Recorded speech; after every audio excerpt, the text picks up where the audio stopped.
Good evening, everyone. We'll get started in just a moment. We're looking to get our Facebook streaming synchronized with our Zoom. Boa noite, nós vamos começar dentro de alguns minutos. Estamos esperando que nós sincronizar com o Facebook.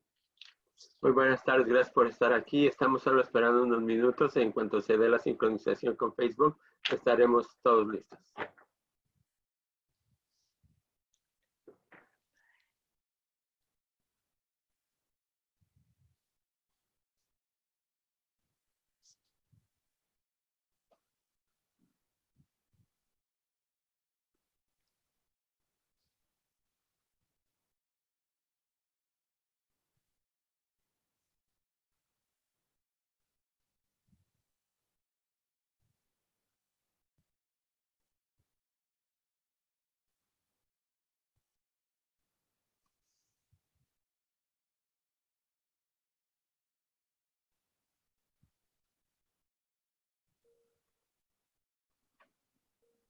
Okay, you should be all set.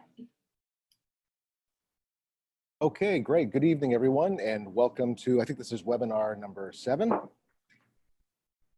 Boa noite, sejam bem-vindos. Eu acho que esse é o webinar número 7. Buenas tardes, gracias por estar aquí. Estamos listos para el webinar número 7. And I'm pleased to be joined tonight with, well, we have a couple of special guests who I'll introduce in a moment, but we also have our interpreters this evening in interpreting in Portuguese and Spanish, and we also have signing in American Sign Language. So welcome to all of our interpreters this evening. Boa noite, nós temos alguns convidados especiais aqui hoje à noite. Também temos intérpretes de português e espanhol e também temos intérpretes de American Sign Language. Y muy buenas tardes, gracias. Yo soy Mauricio Perea, yo voy a ser su intérprete esta tarde en español y también tenemos intérpretes de lengua de señas americanas. So the first thing we're going to do tonight is find out what kind of interpretation needs we have. So we're going to launch a quick poll for you to complete. And there it is. So if you indicate your language preference. Primeira coisa que a gente vai fazer hoje à noite é descobrir quem precisa de interpretação e que língua. Aqui na tela vocês podem ver uma pesquisa. Vocês coloquem espanhol, português ou inglês. American Sign Language. Ya se les apareció una pantalla en la cual pueden indicar en qué lengua quiere su interpretación. Puede ser en portugués, español o lenguaje de señas americano. Elíjanla, por favor. And in a moment, you'll be able to choose your language, and we'll start with real-time streaming interpretation. Dentro de alguns minutos, vocês vão poder escolher a língua que vocês preferirem e a gente vai começar nossa reunião dentro de alguns momentos. Y en un minuto vamos a empezar con la interpretación en el idioma que ustedes deseen. Solo estamos esperando la sincronización y van a ser notificados en qué lengua. Gracias. Great, so we are ready to launch the interpretation, and you can select your language and we'll get started.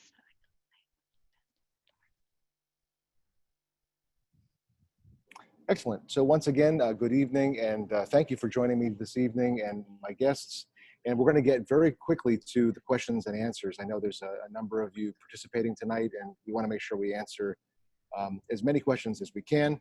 I want to start with what's posted on our website about the top 10 things you need to know. Thinking about this, every day we get new information, and we're trying to provide the updates, through school committee meetings or direct mailings, SMORE updates that are emailed to you, these webinars, any number of ways we can communicate. We're trying our best to do that with ever-changing information. And so let me start with this. Here's the most important things that you should take away from tonight that we know to date. The first day of school is September 16th. That's going to be a fully remote school day. We're starting the school year remotely. And as you may know, the initial start of school was earlier. That shifted by 10 days. This is, in accordance with the Massachusetts Department of Elementary and Secondary Education. And so the first day of school for students is on the 16th of September. The days leading up to that are time for staff training, for engagement with families, and a number of details that we're working out as it is. But keep that date in mind. as I mentioned, we're going to start with remote learning for everyone. I'm going to just go ahead and, Lena, would you mind just muting your, thank you very much. Here's some information about our HVAC, some of the systems around trying to reduce risk as we, manage coronavirus and also coming back to school in our facilities. We've spent about $1 million on getting ready for school facility needs with air purification systems, all the PPE, the personal protective equipment that's needed for school, in addition to all the facility upgrades, running our HVAC systems more frequently to have air circulation flow improved. And so most of everything that we need is either on site already or in the process of being distributed, or it's on order and is expected to be here before we return any of our students back to school. And so that's just an update. A lot of details about what exactly has been ordered is on our website. And I would just say that the more you can go back to that as your landing pad, that's where the information is contained. It'll give you the most detailed information on that site. We've also added to that long-awaited frequently asked questions document, Q&A document. This is a combination of webinars, emails that I've received or that the school committee has received, and relevant questions around these elements. If you've been following these webinars before, we've been working this, sort of the idea of school operations, or, the social needs of students, the physical plant needs. There's these 6 elements that are broken down, and we've aligned questions and answers in each of those sections for your reference. So I hope that's helpful. In some cases, there's links to additional documents. I know the back to school plan itself is pretty weighty, 60 plus pages to read, and we are trying to simplify the information that we want to communicate. But we also had an obligation to provide a very detailed plan to the Massachusetts Department of Elementary and Secondary Education. That was submitted last week ahead of the deadline.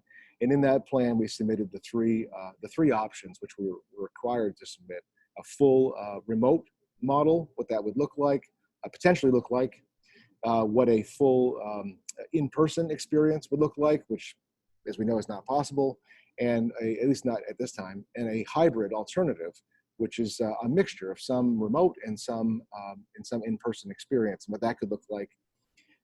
But part of all of those 3 options is, there's physical social distancing obligations. We've elected the 6 foot. We call it the sort of aspirational 6 foot. The department has allowed for 3 to 6 feet of range. As a school community, as a city, we've adopted the 6 foot ideal. And so we're working that through as to how many students we can actually bring back at any given time in order to be compliant with that in our hybrid model. But again, we are starting remotely. And so our plan is one that we've kind of invented. It's not in the DESE plan, but it's called a graduated hybrid model. And this is just what it sounds like. It graduates from a fully remote start to a hybrid model when we can bring students into the building.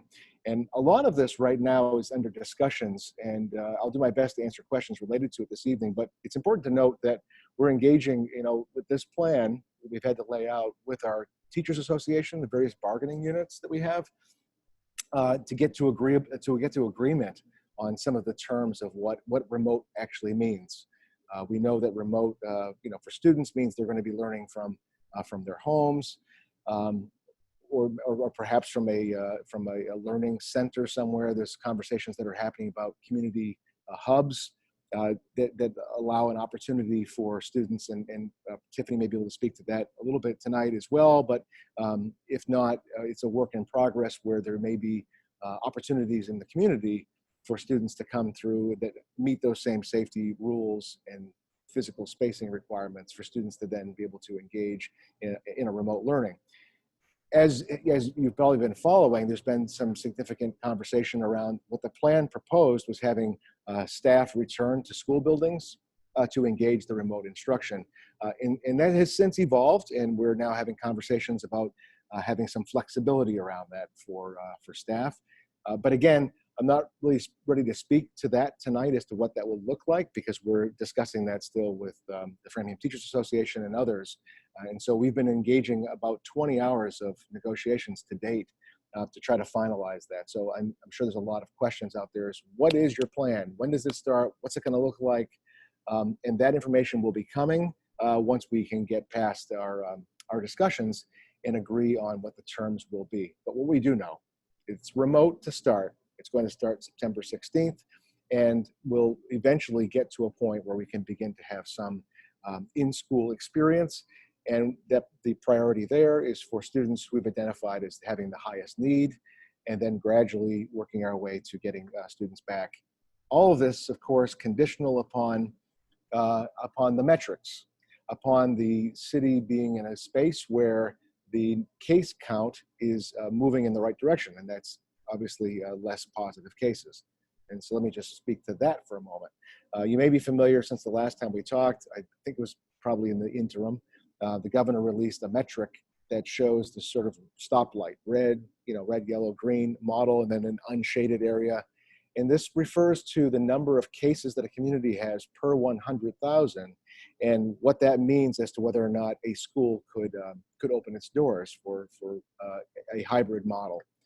And so we really, as a community, need to continue with the face coverings and the social distancing because we want to drive those numbers down to get us to a point where we can then return back to school. That's one metric. We work very, very closely with the city's Department of Public Health. We enjoy a great relationship with Dr. Wong, a brilliant man in my view, and has brought a lot of resources to us as a school district. So we talk often, and we'll be consulting with him throughout the process when we make these determinations. So that's what you need to know about the metric for now. Again, it's once you get to an average of, say, 8 positive cases on the grid would mean that you'd have to be in a remote environment. So you want to keep that case count obviously down. And all this information is also available on the website. I know I'm putting a lot of information out to you.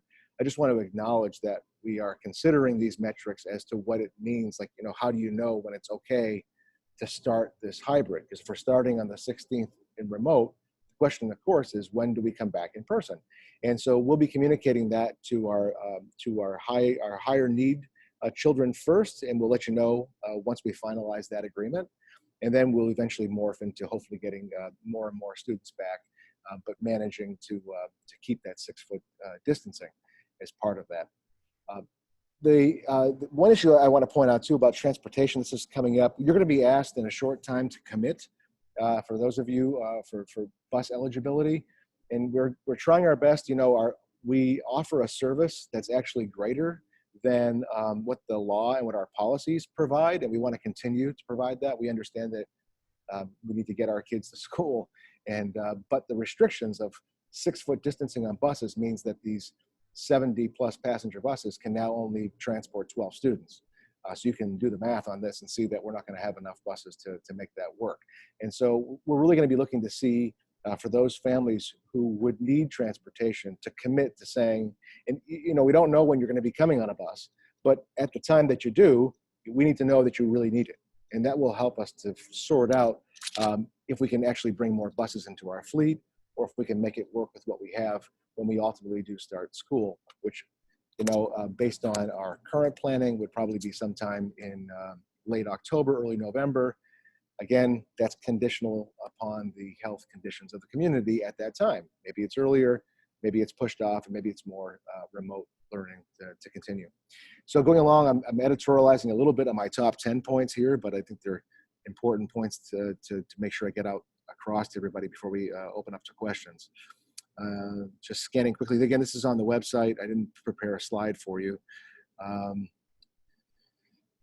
I covered most of those items. Okay, good. So I'm including tonight. I have Laura Spear, who's Director of Special Education for the district, and I know I may have questions that have come up in past webinars that I think wanted to include Laura tonight. So Laura, thanks for joining us. I know you've had a lot of late night meetings with the school committee last night, and Tiffany Lilly is also with us, and Tiffany oversees our out of school time program. She's Director for Community Resource Development and our Explorers program, which you're very familiar with, and she's done a tremendous job as her predecessor, Joseph Corzini, who's an assistant superintendent with us, has done to really bring a lot of our in-house programming a lot of which was handled by outside vendors.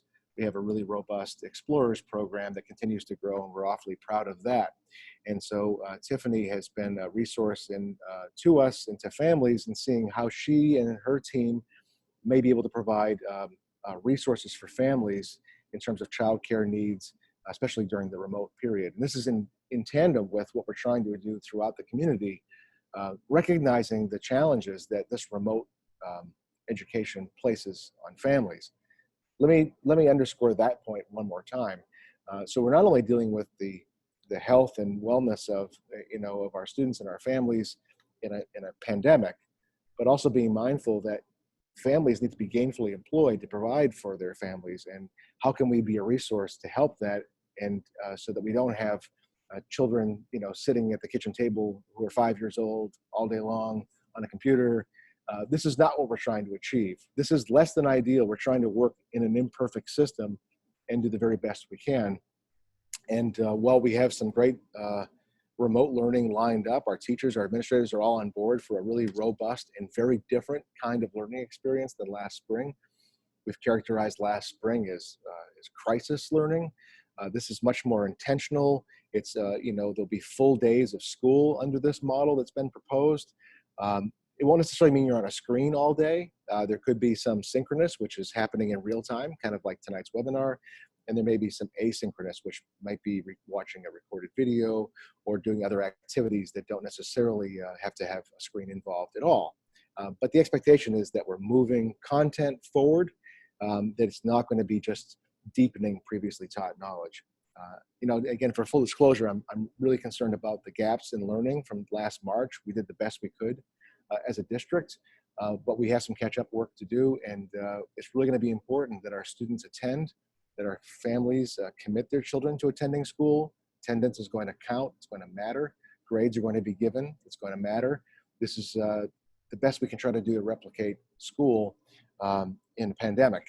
And hopefully we can get back sooner than later and get a vaccine. So that's my opening remarks. Hopefully I've hit a lot of the questions that might be asked up front, but if not, we'll keep the balance of the time. We have 40 or so minutes to hear questions and respond. So Amy,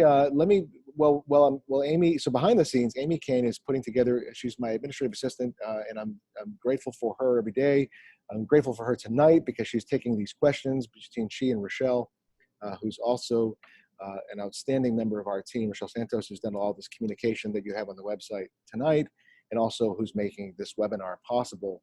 And so Amy and Rochelle are working behind the scenes to take the questions that are coming through the Facebook Live feed or through this Zoom chat, and they're trying to put them into some organized order for us to then respond to. So while Amy, so I'd ask you this, if you haven't done so already and you have a specific question, now would be the time to do that and get that to us.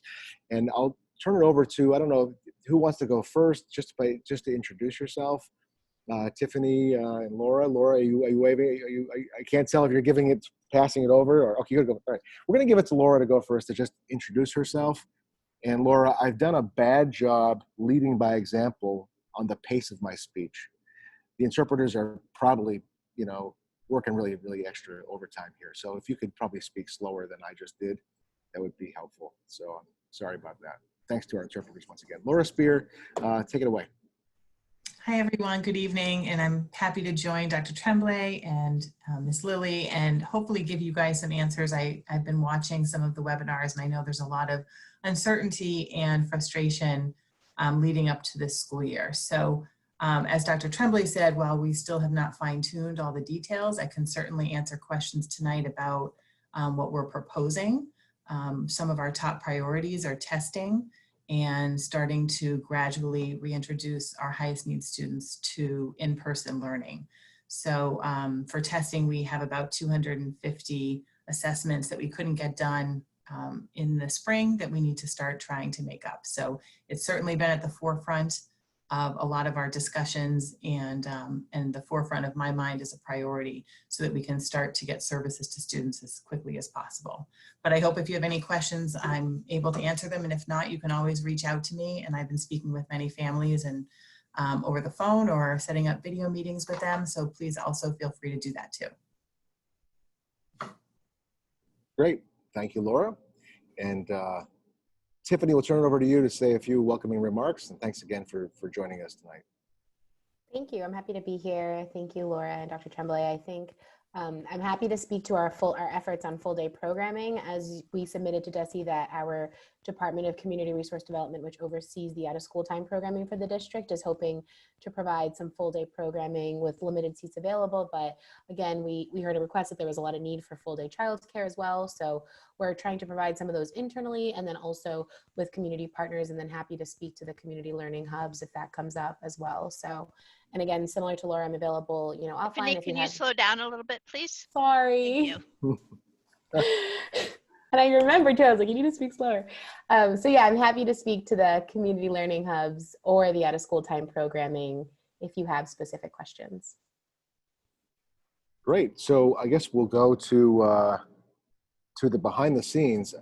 Amy, are you able to, I see a few things popping up in the chat, but I only see the first few words of the question. So they're coming in, looks like fast and furious. So I don't know if you want to throw a few out there that you have ready. Sure. I'm going to start with the chat. They might have been covered while you were speaking. There was some people joined a little bit later, so okay, I see that better to repeat than not answer it all.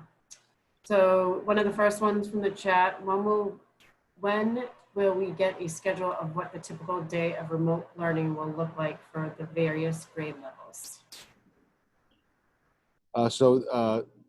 I assume our interpreters have translated that question. Okay, great.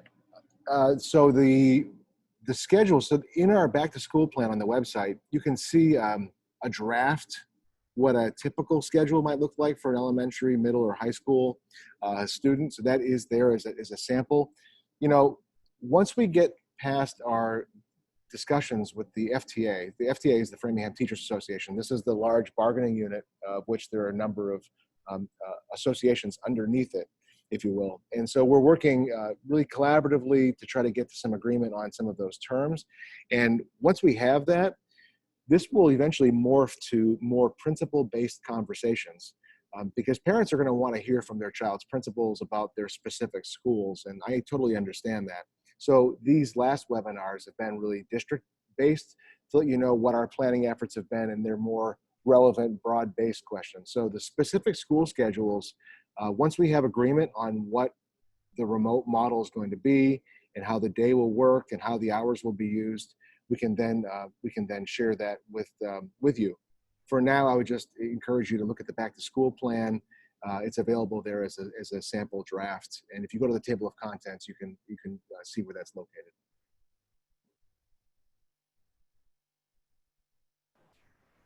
Great. The next question is coming from Facebook, and this is more than likely going to be addressed by Laura. My daughter is a special needs student in Barberry. When will the earliest she can go back? I'm learning from Dr. Tremblay, so I'm just waiting a little bit to make sure.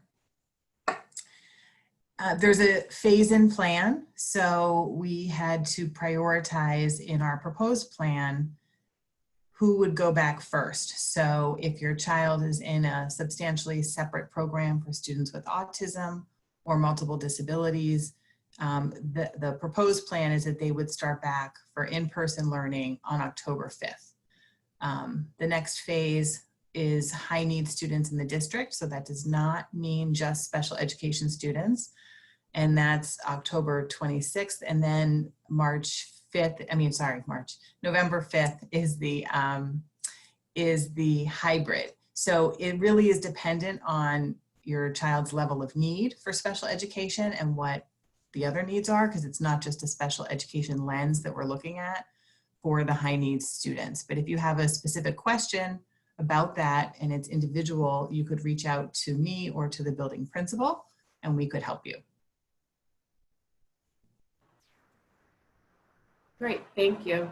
As a follow-up to that question, can you also, Laura, answer with special ed students with a one-on-one aid, will they have online support as well? I'll try. I probably need a few more details, but if the person is asking if their child will have one-to-one support in a remote setting, I think the answer is yes, they'll have support in the remote setting. We have not finalized what the staffing plan will look like because we also have to learn and find out how many students will be attending the remote platform and then work out the staffing plan as we're continuing our discussions with the union. Great, thank you. There are a number of questions, Dr. Tremblay, from the chat and on Facebook about the distribution of Chromebooks and how they can access that and what the plan is. Sure. Let me, the best I can do right now is tell you what has been proposed.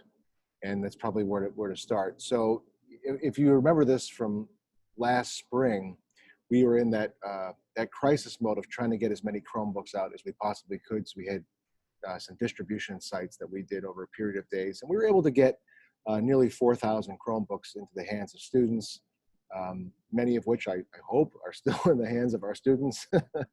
But we want to get more out because we have enough Chromebooks to accommodate all of our students. So if you're a family that has your own technology at home, then you don't necessarily have to use a Chromebook. You can access the virtual platforms through whatever device you have. Better that you're not using the phone, though. Better to have a tablet or a laptop of some sort. But for Chromebook distribution and also for hotspot distribution, there are families that may not have reliable internet access. And so we've distributed several hundred hotspots as well, which are also still out with families. And we have more of those and also trying to line families up with reliable internet service. So rather than just use a hotspot, which you may be familiar, it's kind of like using on your phone hotspot. It's just a portable device. But to set families up with like Comcast Internet Essentials, or to help families who may have financial need with free or very reduced price resources is part of what we're trying to do as well. So that's my start to the conversation. So here's the plan for distribution. This is a conversation that we are working on right now, probably as we speak. And the intention would be to have families that would come to the school and they would be given some instructions. We want students to log on to their Chromebooks at the school site. We want to make sure they can get access on that Chromebook. There's no problem accessing the content. And if there is, we have technicians on site, kind of like the Apple Genius Bar. We'll just get the problem solved right there while you're on site. And at the same time, we'd like to distribute other take-home materials that students would have, whether it's, math or visual arts or whatever it may be. There's envisioned to be packets of materials that can be then brought home for students to use as part of the remote learning plan. So that's the intention. We also understand that it may not be possible for some of our families to come to the schools. And so we're looking at alternatives there as well. I mean, obviously, with 9,000 plus students, we can't go door to door as much as we'd like to do that. So getting students to come to the school, also part of the proposed plan would be an opportunity to interact with staff at some level when they come to the school. We have to make sure we're doing this in a way that keeps everybody appropriately distanced. I mean, that's also, those rules don't go away as we look at this. So it's a pretty complicated schedule to line up. But again, the intention is to have families come to the school, get their Chromebooks, sign in, make sure that it's working, it's accessible. We can use that time also to make a nice human connection with our families, which is really important, especially if there's an opportunity, at least in my view, Bob Tremblay's view of the world, if a teacher and a child can connect and say, hey, I'm going to be seeing you through a screen for the next few months or a couple months or weeks or whatever the time is, at least that first initial connection could happen, which I think is a really powerful way to start the school year, in addition to getting the Chromebook and materials. And then also we can find out for some of our families, there may be food security issues. We can find that out and make sure that that families have what they need to provide meals for their children and themselves. And we have all these great resources in our city. We want to just make sure we understand and know who needs them. So this is a chance to find that out in an in-person experience. There may be other needs too, whether they're medical needs, childcare needs. We have the staff on hand to then point people in the right direction and connect the rich resources we have with our families. So, you know, we're fortunate here. We have a $143 million organization in our school department with thousands of staff. And I like to do all we can to leverage all of that to support our families. That's the intention. And so we would ask you to come to the school, understanding that we may not get everybody. And so in that case, we may have to make some, maybe it's neighborhood deliveries. So that is a work in progress to make sure. So we'll probably use our flyer. We have 3 district-owned vehicles, Flyer 1, 2, and 3. These are multiple passenger vans. And I'll probably be behind the wheel of one of them, driving into some neighborhood, and we'll issue Chromebooks if that's the plan, to make sure we can get them to our families. In order for remote to be successful, we have to ensure that everybody has a device, and we don't want families having 1 Chromebook for 3 children. That's not going to work in this model. That might have worked before in the springtime. Remember, back in March, we thought we'd be out of school for a couple of days. We thought we'd be back in school in a week, 2 weeks, became 5 weeks, became the rest of the school year. So this is totally different. This is totally different at this point now. We have to make sure that every student has an internet reliable device in order for them to interact in real time with their teacher, or to access other kinds of recorded videos or other resources. And so that's priority number 1. That will happen prior to September 16th is the plan. Great, thank you. There was a comment and some in the chat regarding Explorers. Tiff, can you explain the options for the Explorers program and what's available to the families? Happy to, and I will slow down this time. So Explorers is planning to provide some full day programming in several buildings. Space will be limited, of course, but we're looking to have ideally enrollment start next week.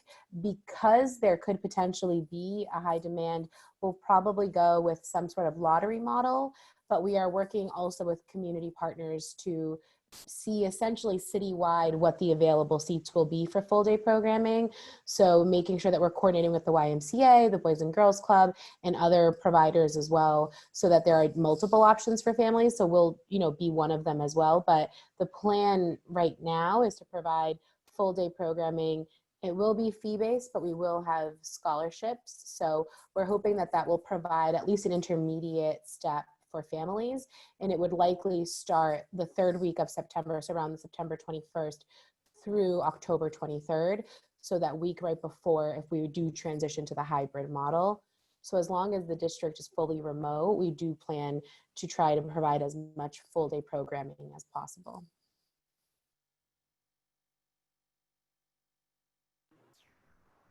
Great, thank you. I believe this will be more for Dr. Tremblay from Facebook. Will we receive an email stating that this is going to happen, as some parents need to take a leave from work to be home with our kids? I believe it might be referring to the remote, but I'm not sure. Yeah, can you say that one more time? I think it's probably referring more to the hybrid when it starts. Read that again, make sure I understand it, if you don't mind. It just says, will we receive an email stating this is what's going to happen, as some parents need to take a leave from work to be home with our kids? Oh, I see. Okay, I misunderstood. You were right. That's right. So yeah, I mean, I'd love to get a message out to families tomorrow if I could, but we have to talk this through because, as I mentioned before, this is an ongoing discussion with the Framingham Teachers Association as to how this structure will look. This is clearly a complete change in how business has been done in education. And so we want to make sure that we're on the same page. So as soon as we have those talks, and again, we're meeting again tomorrow. We've met for about 20 hours already, and there's scheduled times next week. We understand the need for families to plan and to arrange work schedules. What I can tell you, though, is even absent what the specific schedule is going to be, I can tell you that for the month of September, we're going to be your child's going to be home. We're going to be fully remote. So if you need to plan for work, you can at least plan for September, unless there's a really unusual case where we start to bring students in. And I'm not, Laura, correct me if I'm wrong on that. There's nobody coming back in September that you're okay. And that may be, though, when the child care piece, Tiff, when does that starts? What date did you say? That would start the week after school starts. So that for a small number, it would probably be September 21st. Okay.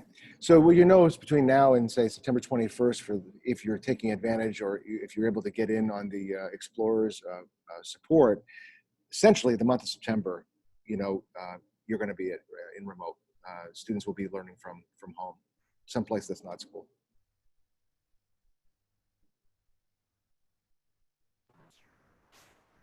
Thank you. There are a number of questions regarding schedules and start time and end time for school. Have there been any changes to that as of yet?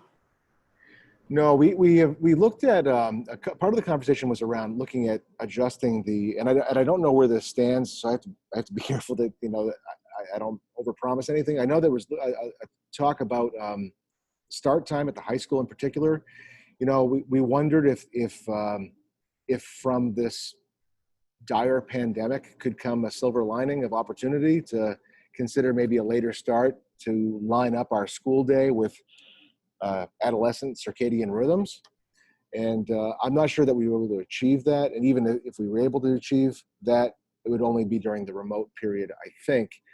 But I know a group was studying that at the high school level, or at least having that conversation. And whether that actually turned into a proposal or not, I'm not sure. So we'll get some more feedback on that. But that aside, unless something changes, the school day is the school day as you know it. So as has been posted, the day starts and ends just the way it's been. If you're going into a different school, if you're moving from, say, an elementary school to a middle school, you would just go online and look at the school hours. Those school hours have not shifted. It's a full school day. Obviously, there'll be the differences in, how lunchtime is managed, or passing time between classes and those kinds of things. So there'll be more specific details about how the day will actually work in practice, and that will come from principals and communications from the schools. That's going to be information that'll be the most important, and that's really, I think, a lot of our families are waiting for is, if I'm attending, say, King Elementary School, I really want to know. Thanks, Bob, for your information, but I want to know what's happening at King, and I totally get that. So as soon as we're in these negotiations and discussions, it's at a district level. It's all teachers across the district. That's why it's still at the district level. Once we do finalize those details, though, school principals have been working on various scenarios depending on what the outcome of those conversations are. So they'll be, I think, fairly quick to be able to respond and set up their own similar webinars with families. But again, the start end times are not shifting this year, unless I'm mistaken on the high school, because there has been conversation about a later start. But I'm not sure that we're prepared to do that. Thank you. This is from Facebook. Even with 100% remote learning, will there be a meet and greet opportunity for students to meet their teachers? Yeah, I think that everybody's on that same page. Teachers, whether it's in person or it's remote, I think there's general agreement of family engagement is really important, and how that looks, whether it's this in person at a Chromebook pickup or it's through a virtual platform, whether it's Canvas or Google Meet or Zoom. The intention is that we do have that opportunity for teachers to engage with students and have that meet and greet opportunity. It's really important. That's a real tenet, in my view, of our plan of meeting the whole child need and making that connection for the child with his or her teachers and specialists and support staff. That's critical. I mean, we all feel it, right? Everyone feels isolated. I mean, I'm in room A7 at Fuller right now. I'm by myself, and this is great to see people in 2 dimensions, but when I have a chance to see somebody in 3 dimensions, that's great. But not having seen anybody at all in any dimension, that's pretty isolating and it's pretty lonely. And so that first start is, in my view, the most critical thing we can do to get the school year off the ground and get a feeling of it's going to be okay.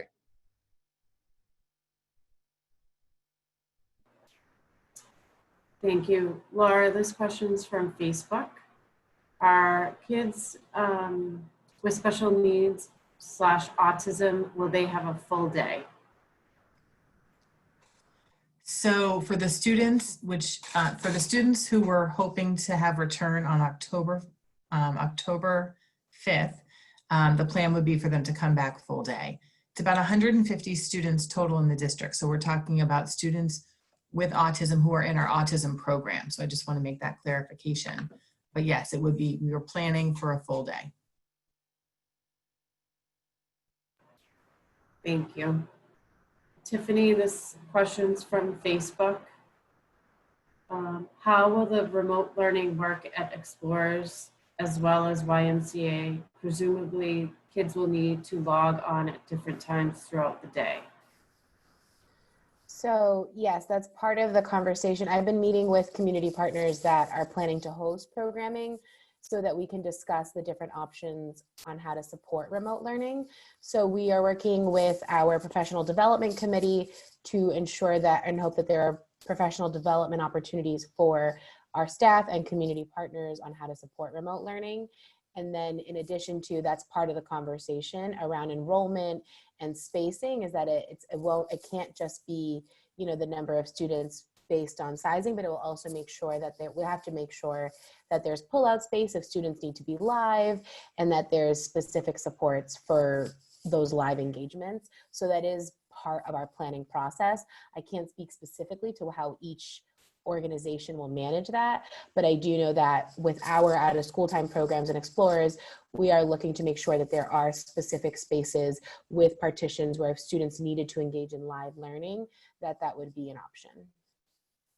Thank you, Amy. Thank you very much. Dr. Tremblay, there's been a few questions in both the chat and on Facebook regarding sports, high school sports in the fall. Could you talk a little bit about that? Yeah, sure. Let's take a minute and talk about sports and music and chorus and band. And these are really challenging ones for us. So we know that a child's school experience is in part academic. We also know that there's so much of a school experience, you know, and I'm particularly sensitive to our seniors. This is another year, you know, I thought last year's seniors had it rough, but now our senior class is going to be coming at, you know, starting remotely again. And so much of what happens in school, at least coming from my own lens on this and my own experiences, is the social experiences that happen with schools as being a hub. And part of that rich experience is finding performing arts, being part of a team, athletics, you know, just getting a good workout. This is all part of a school day. And I think people are feeling that tremendous loss. And the Massachusetts Interscholastic Athletic Association, it's the MIAA, that's the governing organization for Massachusetts athletics. And you may have followed that they had set a date of September 14th initially for school sports to resume. And now there's been some recent guidance on that. And there's, as you probably saw, if you've been following the athletic conversation, there's certain sports that are given the green light, so to speak, and other sports that are not. And so by way of example, I've used this before, people are probably tired of the example, but playing golf, for example, is far less of a risk than playing football. But football is a very popular fall sport, and with football comes marching band. You know, typically they go hand in hand, and there's you know, there's competitive cheer that gets built into that, and there's all kinds of and all the other sports. I'm just using a few because these are ones that are particularly hot button issues, especially right now. Okay, so there is guidance on athletics, and Paul Spear, our athletic director, is looking at this within the league, within and among other athletic directors in the region to see what's going to happen. The commissioner in this latest guidance is proposing you know, there's going to be an additional season added. I guess there'll be shorter seasons, but one more added, and how all that ultimately gets worked out. The biggest hurdle here is the restrictions on remote participation in school. So if you were coming back in person and you were choosing a sport that was allowable under this particular phase, and let's just say it was golf, you could come back to school and be part of the golf team. I think that would be okay.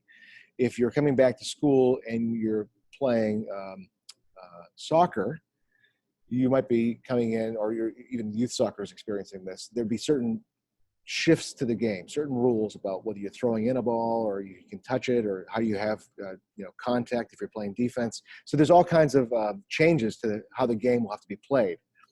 But here's our situation. As you know from my earlier comment, we're starting remote. So our program is a graduated hybrid model. That means that we're not here in person. And so the reason for that is on the advice of our Department of Public Health, and looking at the numbers and going back to that earlier point that I made about the metric that has the red light, the green, and the yellow.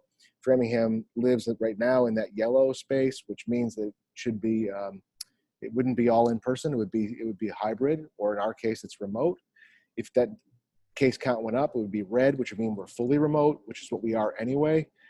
The question now before the school committee that will come up, and this in my view, it should also apply to marching band and other things that happen around the same time in the fall that are outdoor and are extracurricular, is if you were to have students remote, and that means that we're not feeling as though it's okay to come to school. So if it's not okay to come to school, then it shouldn't be okay, in my view, to come and play on a sports team of any kind. And so this decision, though, is being led or is being given to local school committees to decide, because every community is in a different place with relative to the number of COVID cases in their communities. So again, the initial guidance that came from the commissioner was Commissioner of Education, was if you're remote, then there's no sports are happening. If you're hybrid, then you can participate in those sports that are allowed with the appropriate restrictions. And that was the initial guidance that was statewide. That then shifted to local communities to make a decision about. But again, if the position is that our schools, our teachers if it's decided that they're working from home and not coming into our schools, it just seems like it's inconsistent if we now start having teachers come to school to open the weight room or to go on the fields. And those are the challenges we have right now. And if we're going to allow the sports to happen, we should be allowing marching band and cheer to happen, right? And so there's this equity conversation that happens. There's parity. And so it's pretty complicated.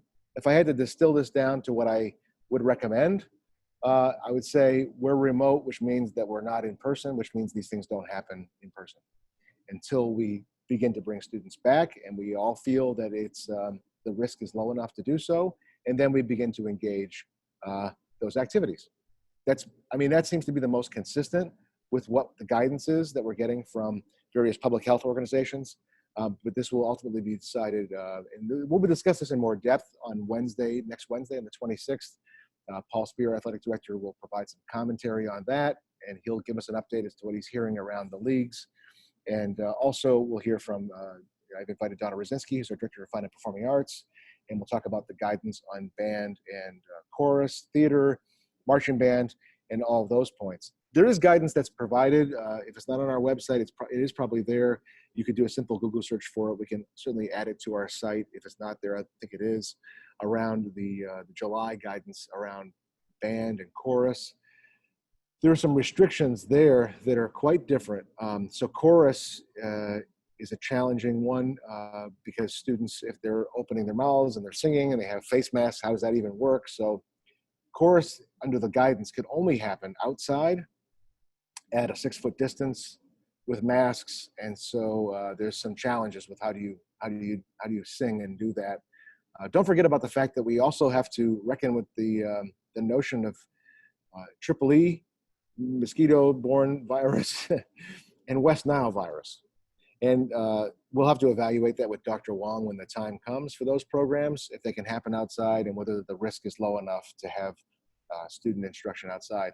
Look, we want to get outside as much as we can this year when we do come back. And if it's in, November, or if it's in October, or whenever we come back, the more we can be outside to have mask breaks and to just be free a little bit and to be able to participate in these kinds of things like band or chorus, then we'll do that. But that's weather conditional upon the weather rather. It's also, you got to factor in the mosquitoes. And last year we had the Tripoli, you may recall.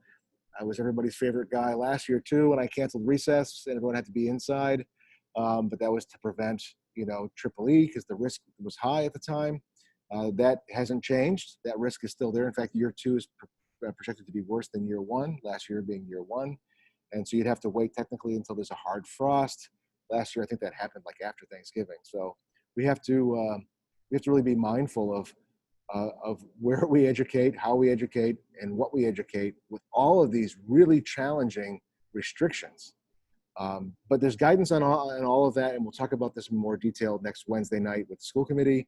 And ultimately, the school committee will have to take a vote on how to proceed with athletics. Again, my recommendation is if we're not coming in person for school, we shouldn't be coming in person for anything else either. It's a long answer to that short. Thank you. There's been a few questions in the chat and on Facebook about the new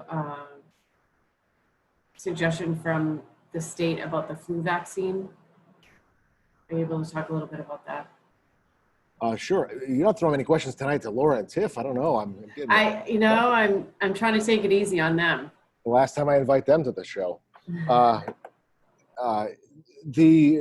Right. So recently it was just directed the required flu vaccine, and so absolutely. I mean that's I don't know what else I can say about that, but we're also looking to see if that's required for staff as well. I'm not clear on that. I'm only aware of the order for students to be vaccinated. So we'll work with our Department of Public Health to make that as accessible to families as possible. We understand that we're just trying to minimize because some of the symptoms look very similar to COVID, as I understand it. We're trying to reduce the risk as much as possible. Again, all of this is an effort. The PPE, the personal protective equipment, masks, gowns, gloves, of which we have like hundreds of thousands of these things, right? We have enough gear to get started. The improved air filtration, the improved, Clorox misting machines that kill COVID germs, that's in place, right? So it's either in place already or it's on its way before our students start. And so we're taking every precaution to minimize risk. I will never on any call be able to guarantee everybody's safety. I can't guarantee my own safety that I can actually get out of Fuller Middle School tonight safely. So I can't guarantee safety for any student, but I can say we're going to take every single precaution to minimize risk as much as we possibly can for our students, for our staff. That's what we've been working on since March. We got very early in on the procurement of all the PPE, again, in the millions of dollars that we've spent to prepare for this. We do ask families to bring their own, children to bring their own masks. It's becoming a personal part of your daily dress these days. But if a child forgets it or it gets lost, we have plenty to provide. So, we're really in a good space, in my view, from the minimizing risk. And we'll have to just see how the virus itself, the trajectory of it in our community, and see where it goes.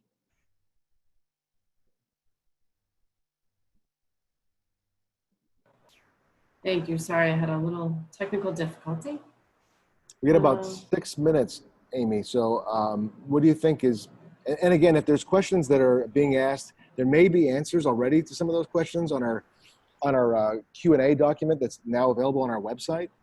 So I would check that out. If it's not there, Amy and Rochelle will cross-reference tonight's questions from the document against that grid. And if it's not there, we'll add it to it and get an answer. So just check back. Just give us a couple of days to maybe by Monday if it's not already answered.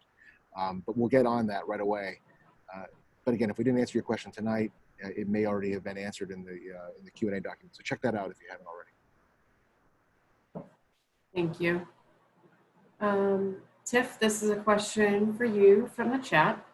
Will FPS employees have a spot for their children on the Exposed program during the remote model? Thank you, Amy. The FPS employees will also be able to enter the lottery for the full day programming. So they will be able to do that, as many of FPS employees are already Explorers parents. So the option will be there as well. Again, we only have limited space. So where our goal is to provide programming and then see if we can grow the enrollment once we start and making sure that we're taking all the precautions.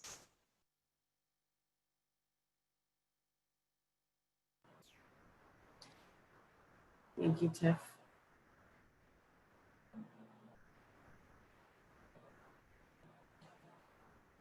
Sorry, my computer is acting up. It's ready for bed, so I apologize. One of the questions from the chat, where are the remote hubs and how do they work? Dr. Tremblay, do you want me to answer that? It'd be great. Yeah, thanks, Steph. Yeah, okay. So we're in the process of coordinating with the Department of Public Health and community partners to see where the actual physical hubs will be, but the concept is that we can collaborate with community partners and provide supports so that there are some community spaces for families in real need and struggling to access remote learning and have some supports. So we don't have the specificity of where they will be, but we are hoping that that information, I mean, we have multiple planning meetings a week. So we're hoping that in the coming week or two, we'll have more information on exactly what that will look like. But essentially it will be in community spaces, the hours of school, and then there will be adult support there to support the remote learning.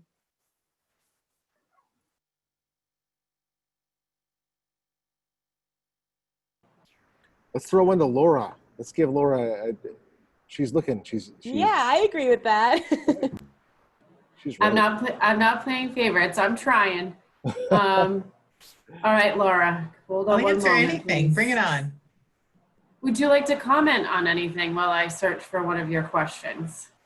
Sure, I can share with anyone who's listening, whether it's a teacher or a parent and family member, that the past 2 weeks we've been spending a lot of time, my assistant director and I, going into every school building. So that has been very helpful for us in assessing space, because we're really looking at it with the lens of when we are able to return and when we are able to do testing and when we are able to do small group work.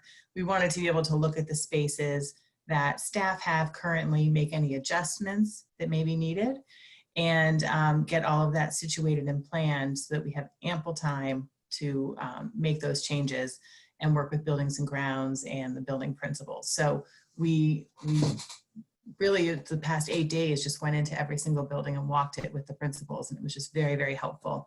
And I think that that will help us in our planning for after remote, including the October 5th date that I mentioned, and then moving forward. I hope you find me a question. I did. Okay. So there's a question from the chat about this person's son was supposed to be evaluated for an IEP in the spring, but that didn't happen. How do we get this to happen as we start remotely? Mm-hmm. So, and I think I briefly touched upon this before, that we certainly have a lot of evaluations that we have to do from the spring that we weren't able to do because we weren't even able to start any of it prior to the school closure. So there's a master list of all of the assessments that need to be done. And as soon as we reach, and kind of finish our negotiations with the teachers and have some confirmation as to what that process will look like, then we would start getting in touch with families and trying to arrange times for them to bring their child to the schools to then start that testing. Thank you so much. Dr. Tremblay, there was a few questions on Facebook regarding homework. Will there be homework? If so, how much homework? Can you talk a little bit about that? I really appreciate that question. In fact, the last time it came up, it came up in the context of the first no homework day being eliminated from the calendar because now it's not a school day. But it did raise a question for me, and I've now asked our team, our senior leadership team, to have another look at our existing homework policy, especially in consideration of remote learning, where students are learning all day on a computer, and how much is too much here. And so there's some feedback that I got from some parents as well, and I think it's important for us to evaluate that. So I don't have a great answer for you on what homework will look like right now, but I can tell you that it captured my attention from the last webinar. And so we're going to take a look at our policy, which we were already redrafting anyway to have a more specific, consistent policy across the district. But I think that we have an opportunity now to evaluate what does homework look like in a remote world or in an online world. And I think we need to evaluate how much we're expecting our kids to and families to take on, because homework is a further extension to an already long day. And I think we need to evaluate the value of that, especially in an environment where students are at home all day, because there needs to be that opportunity for fresh air and getting outside and play when that can happen in a way that's safe for families. So we're taking a look at that. It's a policy priority for us, probably the start of next week. Thank you very much. I know there's been a little bit of chatter on Facebook regarding transportation and when parents need to commit to the bus, and how can parents commit a month or so before they would need the bus when everything is changing so frequently. Yeah, it's a fair question. Information will be coming out soon to commit, as I mentioned, but it's at some point the intention is to come back. And what we want to know right now is that if we come back, say in mid-October or early November, presumably you'll need a bus. If you needed a bus in September, you need a bus in November. So we're just trying to identify so we can use the resources we have to accommodate the need in the community, and then to add, if we have to procure additional buses, if we have to add 50 buses or something to the fleet, we need time to do that. So we are asking for committal, knowing that the intention is to come back. And so start there. Imagine if the year were not starting remotely, would your child need the bus? Because the model would be, and really I understand it does depend on how the schedule looks and those pieces, but just try to work with us here and do the best you can. And if you really are not sure how to respond to the survey, send an email to me, and I will do my best to try to help. So it's 8:03. I don't want to cut us short, but I know that I'm trying to be respectful of everybody's time, and we did start a little bit late, so I think we're probably right around the 1 hour mark. So let me use this as a chance to just to close and thank everybody for joining us tonight. Again, thank you, Tiffany, Laura, for joining us, to our ASL interpreters for being here, our Portuguese and Spanish interpreters for being here, for making, because of you and because of our translation interpretation department, through our multilingual department, we're able to make this accessible to our community, and it's really something to be very proud of. I challenge you to find a community around us that's making these kinds of webinars and information nights available in 3 languages. And I think we're pretty proud of that. We can always do better. So let us know if you liked it, and and you can always include that in the chat too if it was helpful. And we'll continue to offer this and until we all are clear on what the plan is. And so I appreciate you raising the questions tonight. I hope you can appreciate the honesty of my responses. And I know that a lot of the information that you want to hear right now is tied up in negotiation discussions. And the sooner we can get that wrapped up, we can get this finalized, and we can move ahead. So we're all committed to that. Thanks again for tonight, and for being part of this, and for giving up part of your Thursday evening to join us. And stay safe, and I look forward to talking with you next week. Have a good night, everybody.